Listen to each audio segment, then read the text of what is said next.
What's going on, guys? Nathan here, bringing you yet another Team Fortress 2 commentary, and in this video we will be talking about the soldier secondaries, but specifically the banners, that being the battalion's backup, the buff banner, and then the conqueror. And really the purpose of this video is to basically inform you guys and tell you which one is best, where each one fits in the best, whether on defense or offense, and really whether you should be using these banners at all, whether they're worth the opportunity cost for the shotgun or reserve shooter. So first off, we'll start with the battalion's backup, being that is what I'm using in these first series of clips that I've collected. So with the battalion's backup, it provides a defensive buff that protects nearby team members from crits and blocks 35% of incoming damage. Rage increases through damage taken. So with that description, it seems as if this banner is very, very defensive orientated, and I would agree with that because you have to take damage, and then you have, like, obviously a defensive buff. But I will just tell you guys straight up that even though this is like the defensive version of the buff banner, this is definitely the worst banner out of all of the soldier secondaries that we were talking about here, because, well, the first reason is that it takes forever to build the rage meter for this.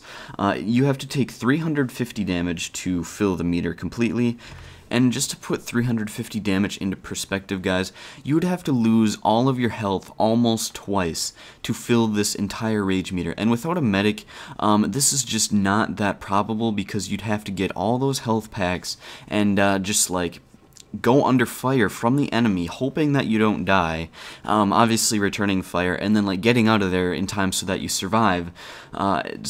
It's just insane how long it takes for this rage meter to fill up, and the effects of the buff aren't even that good. I mean, the only pro, like very, very good pro to the battalion's backup, is that it's very good for taking out sentries, because if you put 3 teammates pitted against a sentry and they're buffed, then the sentry's probably going to go down. But if you like just use this against normal people, it's like the effects aren't even that good, because even though you take what is it, 35% less damage and you're blocked against crits, I mean that's not worth the time it takes to fill this entire meter up.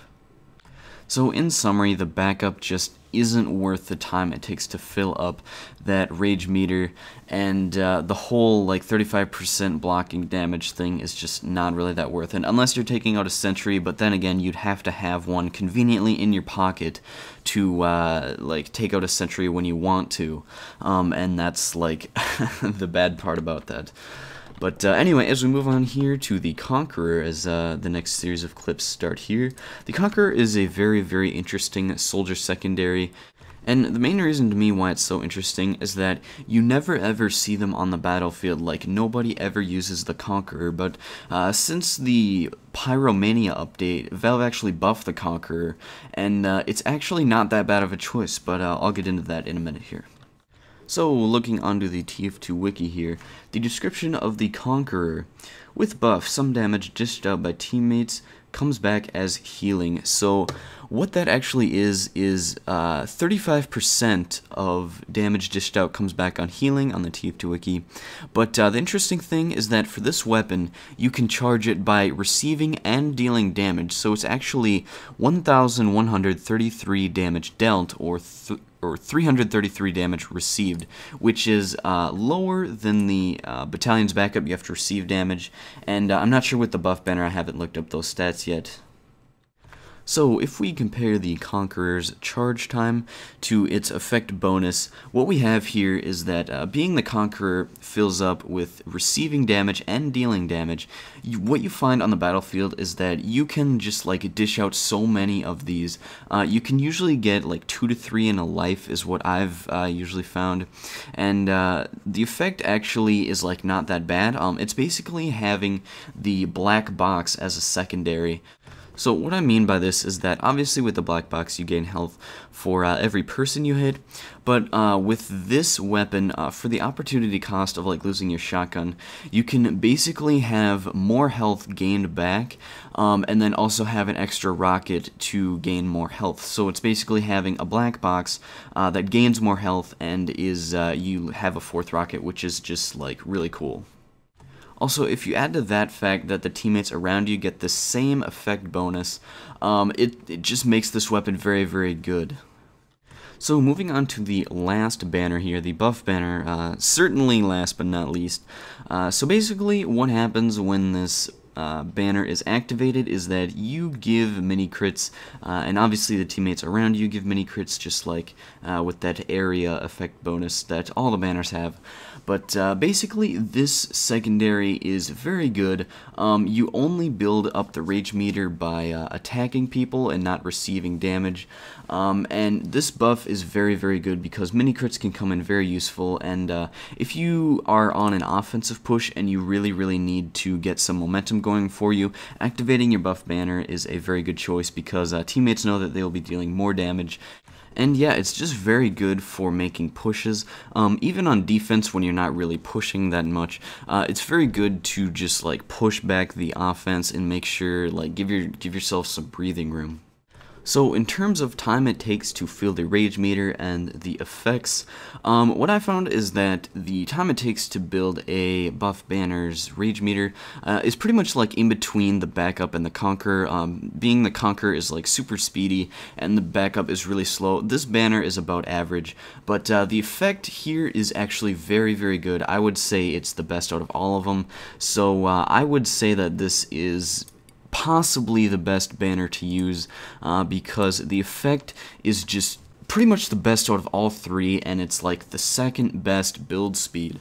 So yeah, that's pretty much all I have to say about the banners. It's pretty much the simplest out of all of the soldier secondaries. Obviously, we're talking about the banners here, but so we move on to really which is the best and which is the worst.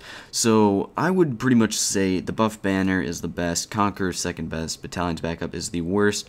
And without Valve's patch for the Conqueror, I believe the Conqueror before the Pyromania patch only built up by taking damage, which that would probably make it the worst banner then, but since they updated it, it's pretty much the second best banner now. Buff is definitely the best, and the Battalion's backup is just really bad.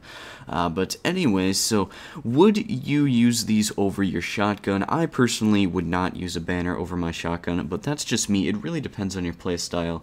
I would not, I don't know, I just prefer having like a secondary. If I'm out of rockets, I could just switch to my shotgun, make sure I have something else to defend me. That being said, my personal playstyle with Soldier is that I'm very, very aggressive and I get killed a lot, so the fact that you need to like stay alive to build these banners just doesn't like suit me that well, so that's just kind of like part of how I play TF2, but if you're more defensive soldier and you like helping out your team more, then feel free to use a banner. I mean, they definitely have their uses, such as like providing momentum. I mean, like a banner is literally momentum in itself for a team, and usually if you're facing a buff banner or something like that, you just kind of want to back off and wait till it's over, because you'll be taking a lot of damage. But anyway, that pretty much wraps up this video. If you guys enjoyed it, please leave a like. I would really appreciate it. I spent so much time trying to get these clips because I would always like fill up my banner, whatever banner I'd be using, and then I'd always have it in my pocket waiting to use it at the best time, and then I'd just die. So I was just like raged over that. But anyway, if you guys enjoyed the video, please leave a like. I really appreciate it. And if you're new around here, feel free to subscribe. I bring lots of TF2. But anyway, I'll see you guys later. Peace out.